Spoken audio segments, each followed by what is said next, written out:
Hi, this is Zibby Owens, and you're listening to the award-winning podcast, Moms Don't Have Time to Read Books. And speaking of books, I have two of my own books coming out this spring and summer. Princess Charming is a picture book, which debuts on April 19th, and Bookends, a memoir of love, loss, and literature, comes out on July 1st, and it is truly a labor of love. I hope you'll pre-order, order, and join me on tour as I go across the country. You can find out more at zibbyowens.com or bookendsmemoir.com. And you can follow me on Instagram at zibbyowens because I always post about everything. Enjoy the show. Doree Shafrir and Kate Spencer are the co-hosts of the award-winning podcast Forever 35, and they are both also authors. Doree is the author of Startup, a novel, and the memoir Thanks for Waiting, The Joy and Weirdness of Being a Late Bloomer. She is also the co-host of Matt and Doree's Excellent Adventure. She lives in Los Angeles with her family. Kate Spencer is the author of the memoir The Dead Moms Club. In a New York Minute is her first novel. She writes a bi-monthly column for InStyle, and her work has been published by The Washington Post, Rolling Stone, Esquire, Cosmopolitan, BuzzFeed, and numerous other places. Previously, she worked as a senior editor and producer at VH1. She lives in Los Angeles with her husband and two daughters. So today, we have two amazing women here talking about two different books, but they're podcast co-hosts, so this makes sense, I guess. Anyway, the first guest is Doree Shafrir. Did I pronounce it right? So you say hi now. Sorry. Hi, I'm Doree. And Doree's book is Thanks for Waiting, The Joy and Weirdness of Being a Late Bloomer, which we have so much to discuss. And then Kate Spencer in a New York Minute. Hello, this is my voice. Thank you so much for having us. Oh, it's my pleasure. And they are the co-hosts of Forever 35, which I wish I still were. You know, whatever age you are, we like. That's kind of where we've landed as people who keep aging beyond the age of 35, the longer we do this podcast. So funny. I know you were talking on your podcast about how a new serum that you had tried made your skin brighter. And you're like, what did that even mean? But now you know what it's like to have bright skin. And you're like, don't even talk to me about bright skin when you're like 22. Like, you know. No, yeah. Well, that's the thing. All of these like beauty, you know, how I get my skin to be so great. It's always like a 25-year-old with just beautiful, dewy skin. And I'm like, you know, how about a 44-year-old mom who is like overtired and, you know, you get it. Moms don't have time for skincare, basically. No, they don't.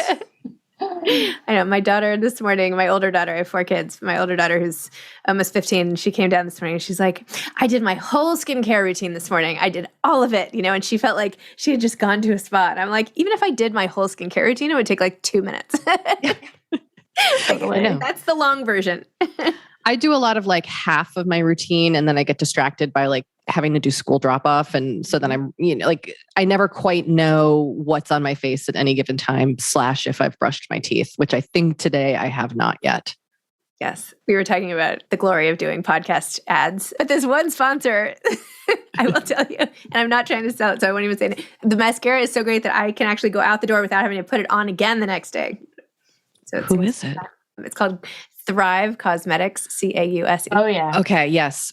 We've worked with A them. mutual sponsor. Yes. Oh, and their mascara is fantastic. It lasts for days. Yeah. So now I'm like, well, if I just wash underneath. Just give it a week, leave it on for a week, see what happens. I really would. Oh my gosh. Okay. Anyway, Doree, let's talk about your book first. We have like so much in common. Oh my gosh. There's so much. I know. I was reading your book and I was like, oh my gosh, I need to like sit and have coffee with her and talk about all this stuff. I've dog-eared like 100 different pages of your story.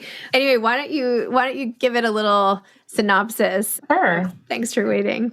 Yeah. So my book is about being a late bloomer and kind of struggling with a lot of questions of like, are these quote unquote milestones that we're supposed to be hitting in our lives? Are these things that like we genuinely want, or are these things that we feel like we should want because of societal, cultural pressures? And the book is kind of about me navigating that mostly in my 30s into my 40s. I'm now 44. And also along the way, meeting my husband on Tinder, struggling with infertility, quitting my job, and deciding to become a full-time podcaster at 40. So, I think it's kind of cliche to be like, it's never too late, but like, I think the message is that we are continually evolving into the people that we want to be. And that evolution like doesn't stop. And like, that's a beautiful thing. So true. I think your French kiss on the basketball court really sealed the deal for me. That was, to be fair, that was the summer before 8th grade. So not something that happened recently. Oh, yeah. Sorry. I didn't mean that. Yeah. She's not French kissing anybody. Well, I mean, you might be. Oh, gosh. Well, yeah. And not 13-year-old boys. So, yeah. And I mean, I think that brings up another kind of theme that runs throughout the book of feeling like, I was always kind of out of step with my peers, which, now that I can look back on things, I don't know that I actually was, but I had placed so much pressure on myself to be doing things at, exactly the same time as everyone else. And I think that that's something, I know it's something that a lot of people feel because I've heard from a lot of people about this. So, yeah. Did you ever read the children's book, Leo, the Late Bloomer? No. Oh my God. No. Oh my God. What is it? It's so good. I would go run and grab it, but I'll never be able to find it. But it's about a boy and his parent. He's the only child, and everything he does, he's a lion. No, he's a tiger. I don't know. He's a tiger. And all the other animals are doing things faster. So they all walk before him. They all, they can even write in a straight line, and his writing is all like, you can't even read it. And then his dad keeps saying like, it's okay. Like, you're a late bloomer. And then at the end, he's like, I made it. And it's like, Leo gets it. Yeah. It really only matters that everybody gets there or totally. At some point, right? No, this whole, the timelines are so artificial anyway. Mm-hmm. But I'm interested in your book too, because even though it was framed this way, I feel like you could have had a different frame and told the same story almost. Like, your life story is just like the really interesting, meaty part. And yes, I know you felt like you were a little delayed, but it easily could have been like, like your novel Startup, like Startup Nation, or, what to do. And, it could have been an advice career thing. You could have spun it that way and done it differently, or like, that's so interesting. A journal, like, I feel like the meat of the story had a lot of different applications and could have proved a lot of points because it's a really unique journey and you had a lot to say about it. And I don't know. Oh, thank you. Yeah. I never really thought about that, but I guess that is true. My professional journey was kind of meandering, but I did sort of find myself in these, like, especially New York media, these kind of spots where, in retrospect, it was like, and kind of a very meaningful time for various reasons. I worked at Gawker kind of at the height of when Gawker was powerful, or whatever, however you want to put it. And I worked at the New York Observer and Rolling Stone. And so, at the time, I don't think I fully appreciated it, but now I'm like, oh, like, those were kind of moments that don't exist anymore. Like, that is a world that 10, 15 years later, like, just doesn't exist. And so to kind of be able to look back and be like, oh, I was a part of that is kind of exciting. That's awesome. Well, it was funny to go from your book to Kate's book, which opens right at like one of the scenes essentially from your book where you're being laid off, and it's slightly different. But I was like, oh, this is like exactly what happened to her. Totally. Yeah. I mean, I feel like if you worked in media in New York, or if you worked in New York, probably period, like, you've gotten laid off at some point. So yes, I love that. I love the opening scene of Kate's book. I spent like a morning at the New York Observer once when I was trying to figure out what I wanted to do with my life. And I had actually kind of forgotten about it until this part of your book. But I literally went and like sat at a team meeting for the day. Oh, wow. And everyone was like, well, this just happened. Who wants to go down to like town hall or whatever it's called, the mayor's office? And someone's like, oh, I'm going to go. And da-da-da. And I was like, oh, no, I don't want people telling me where I'm going to go all day long. Like, this is not for me. Yeah. I mean, I think I was never really like a newspaper beat reporter. Like, I was never the person who they were like, go down to police headquarters and find out what happened. But that's a really hard job to kind of have to do that. So I always had so much like admiration for people who did that job. Okay, Kate, your book just came out. Congratulations. Thank you. So tell listeners about your book and what it's about and all of that. Sure. In a New York Minute is, it's my first novel, and it is a romantic comedy set in New York City, but it starts in an incredibly unromantic way in which our main character, Franny, has just been laid off, similar to Doree's experience. And she's rushing to get back on the subway. Her hands are full. She makes it on a packed train at morning rush hour. And just when the train takes off out of the station, she realizes that her dress is not only stuck in the closed subway doors, but it has ripped down her back. And there's, of course, a moment of wardrobe malfunction panic. And then a very handsome stranger steps in to help her. And they have what looks like a very adorable meet cute that is documented by people around them and put up on social media. But in reality, their interaction was very awkward and they do not hit it off. And they leave thinking like they have nothing in common. And then they meet again and have another very awkward interaction. But of course, thanks to the magic of New York City, my former hometown, they're brought back together again and again. And, by the end, they do realize that they actually have a lot more in common than they initially thought. And P.S., she's wearing a thong, right? Yeah, I think she's in like her embarrassing, it's either her embarrassing period underwear or like the thong that she never wears, but she hasn't done laundry. She hasn't done laundry. And now it has come back to haunt her in this moment on the subway. Worst nightmare. Based on, that part of not doing laundry, definitely based on my own life. I have not had a wardrobe malfunction like that, but we've all had moments. I remember once in high school, I walked like from the 86th Street crosstown bus. I must have walked 5 blocks before I realized that my skirt had been tucked up in my back.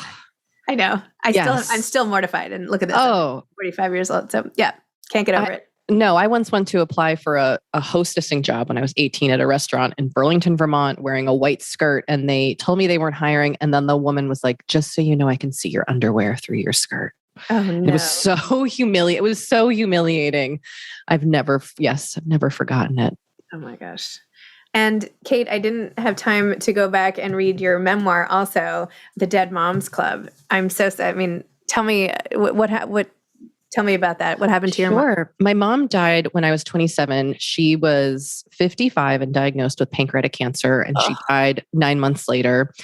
And it was a real shock to my system. I had lived a very privileged, blessed life in which I had just assumed my parents would live till they were, 95 and then like die in their sleep. And so it was a real shock. And when I came out of that experience looking for kind of community or books that captured what I was feeling as like a young adult who's just lost a parent, I really didn't find much. I was the first of my friends to lose a parent. There wasn't a large kind of grief community yet that that has really kind of blossomed, I think, thanks to social media, which has been amazing. So I really wanted to write a book, not just about my experience kind of in the aftermath of grief, but a book that could also kind of help people or feel like a friend or someone who had been there. Obviously, grief is such an individual experience.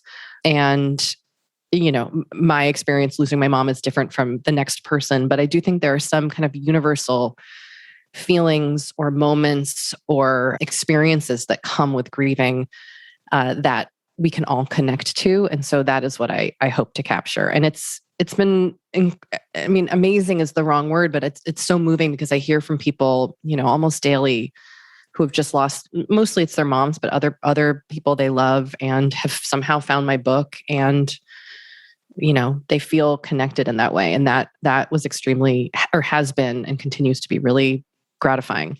So my husband's mom passed away from COVID 2 years ago. So now I was thinking, so is this a good book for someone who's recently lost a mom? Like, is this good or is this more like you want to reflect back later? Or no, it's so interesting because I get asked this question often of like, should I give this? No, I think it's a really good question because it's hard to know, right? Like, should I give this to my friend whose mom just died? Or, and I'm like, oh, gosh, I don't know. I want to say yes, obviously, because I love my book, but what if they read it and it's too much for them? But I think, yes, I think it's helpful just to have, books are such a support system for any book, like for me, I read a lot of romance when I was grieving, and that was my support system. But I think it's nice just to have a book there, whether or not the person ends up touching it. Like you never know, one day they might just like turn to their bookshelf and see the title and be like, oh, that's what I need today. So I'm gonna go out on a limb and say yes. I think it would totally be appropriate, and I would be honored to share it with him, because it's what I've learned as I've gotten older is that no matter how old you are, grief is the most, losing someone is such a painful experience. No matter if you've had them in your lives, for 90 years or 50. My mom was only 56. It always hurts deeply.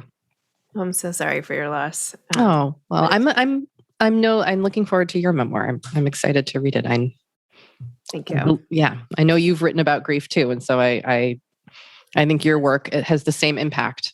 I need more arcs. I need to I want to send it to every single person who comes it's on so my podcast. hard, right? Maybe I'll just start emailing, PDFs around or something. But anyway, like don't forward this. But you need to read this right now. Yeah. Oh my gosh. Wait. Okay. So then talk about how the two of you started your podcast and how it's blown up and become this whole successful full-time thing. So talk about that. Well, I think we need to start by saying that we met on the internet. We met on Tumblr. True modern love story. In 2008, we followed each other on Tumblr and kind of became friendly on the internet, but we didn't meet IRL until we both lived in LA. And that was I moved there in 2013, and Kate had moved a couple of years earlier. Anyway, and then fast forward a few years, and Kate texted me, do you want to start a podcast about skincare? And it wasn't like this came out of nowhere. We had definitely been having these conversations with each other, whether it was over text or, on Facebook or wherever. And we felt like there weren't people talking about skincare in the way that we wanted to hear those conversations. And kind of like I was mentioning earlier, a lot of these conversations were being had by people who were very young, or at least much younger than we were, who had different lifestyles, different skincare needs. And we thought, where are the people talking to us?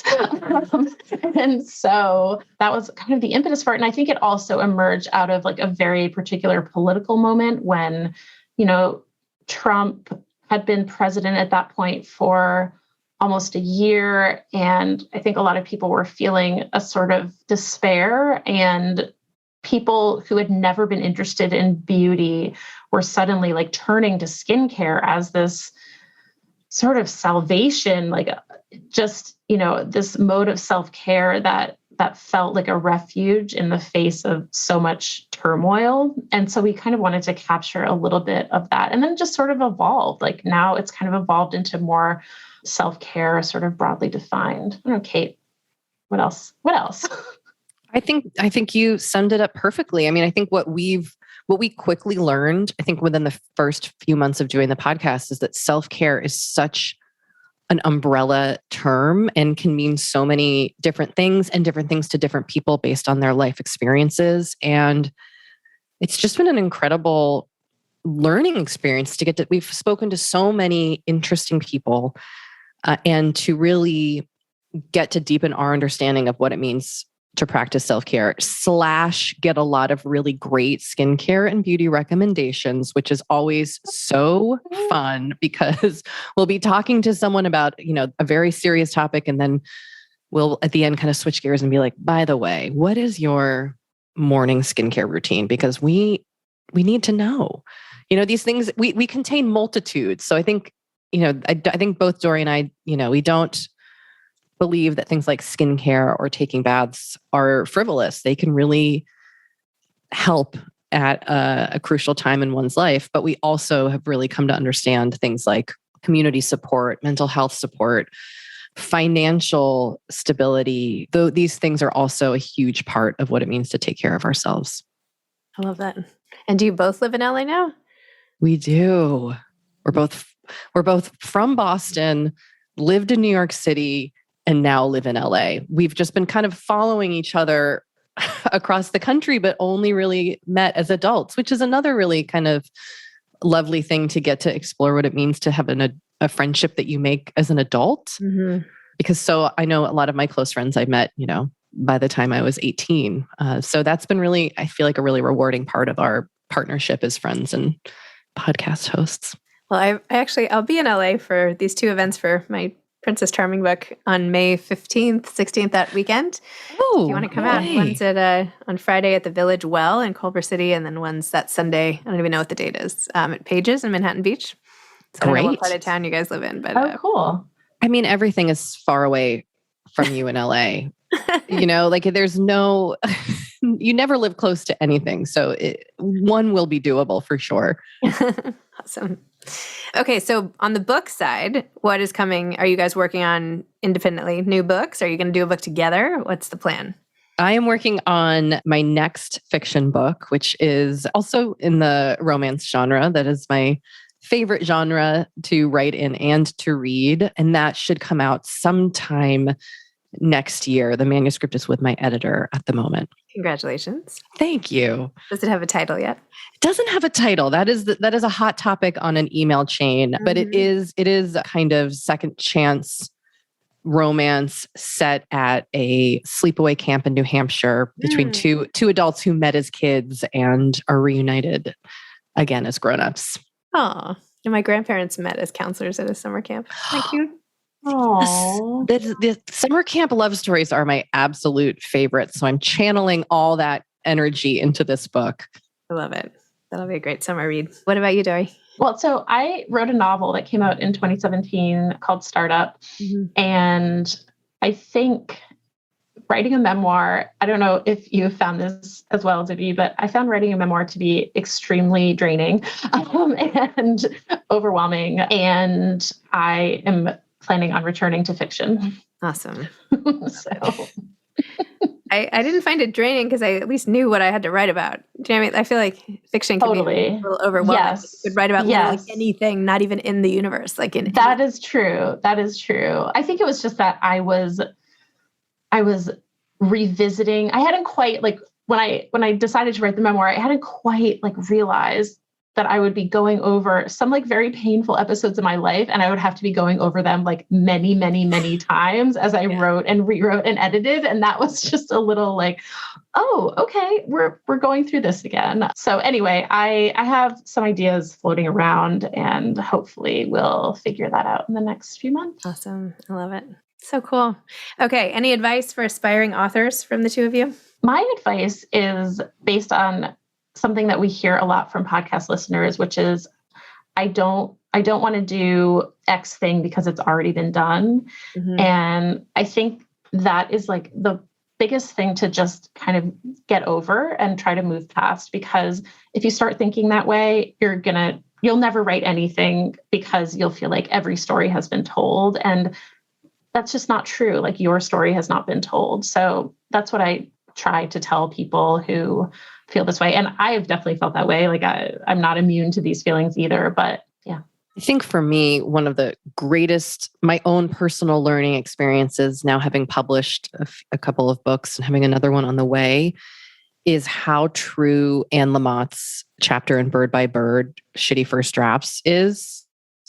And I go back to that book and to that specific chapter so often in my life, because I think we expect the things that we write to be perfect and polished on the page instantly. And I think that's probably because, we're reading books that have gone through incredible revision processes, but we don't see that. We just see the finished process. So there's a lot of this internal pressure for this kind of the things that we are writing to be, quote, good instantly. And I truly think, like anything, you have to really build a piece of work, and it's got to start in the most bare bones, basic. It can feel so bad, and it will read. It could be terrible, but you cannot revise or make something better unless you have words on the page. And that is a painful thing I have to learn every time I sit down to write. This is an ongoing journey, and I think it is for most writers. But I think a lot of times we let that stop ourselves from doing the work, because we're like, this is so bad, I could not, good Lord. But truly, that is how every great thing starts. I love it. Very cool. Do you have an exciting guest or two or favorite episode to plug for Forever 35? Oh my gosh. I mean, it's sometimes I look back and I scroll through all our guests and I cannot believe how lucky we are to have talked to some of these, to all of these people. You know, we did interview Madeleine Albright, which I think was a personal highlight for both of us. And having her recently pass kind of just reignited my love for that interview. I was like nervously quaking and almost in tears, sitting in my closet trying to record it in the pandemic. And Elizabeth Gilbert's episode is really wonderful. And another one that I know Doree and I both love is we talked to Samantha Irby, who's also a writer, and she's just so funny and brilliant, and also came in with some great product recommendations. Amazing. Doree, do you have any others that I mean, it's like endless. Yeah, I mean, we're so lucky. Those were definitely some highlights that I remember. And, you know, we get to talk to so many great authors like Danny. I was thinking about Danny Shapiro's interview the other day. Like, I really do feel like #blessed. Yeah, same. Same way. That we've gotten to talk to all these people. So amazing. I love it. Great. Well, I'm happy to come on your podcast if you ever want another guest. You gotta. Yeah, let's do it. That would be amazing. I would love. We got to hear about the bottom of the barrel or anything. No, we got to hear about your 2-minute skincare routine / your mascara recommendations. Yes. I mean, there's a lot to talk to you about. Don't worry. We will. We'll keep you for like 2 hours. Just really pick your brain. I know your episodes are long. I'm impressed. They are. We could gab. I mean, there are some days Doree and I could just chat all day. We've been doing this for 4 years, and we sometimes are just yammering, as we say. I love it. It's great. It's awesome. All right. Well, it was so great to meet both of you and to spend time with both of your books and get to know you and all the rest. And I'm sorry I didn't get to your first memoir or your first novel. But anyway. Okay. Please. This is so fun, Zibby. Thank you so much for having us on. Yeah, thank you so much. I really hope to meet you, even not at an event, but just sometime in LA. I would love it. I'm out there a lot. So likewise. That'd be great. Let us know. Yeah, please do. Okay. All right. Take care. Okay. Bye. Okay. Bye. Thank you so much. Thank you. Bye-bye. Thanks for listening to this episode of Moms Don't Have Time to Read Books. Don't forget to follow me on Instagram at Zibby Owens and at Moms Don't Have Time to Read Books. Also sign up for my newsletter at zibbyowens.com and sign up for my virtual book club and meet lots of authors on Zoom every other week. Thanks so much to Steve and Ryan at Texture Sound for the sound editing. And thank you to Morning Moon Productions for providing this fantastic intro and outro music.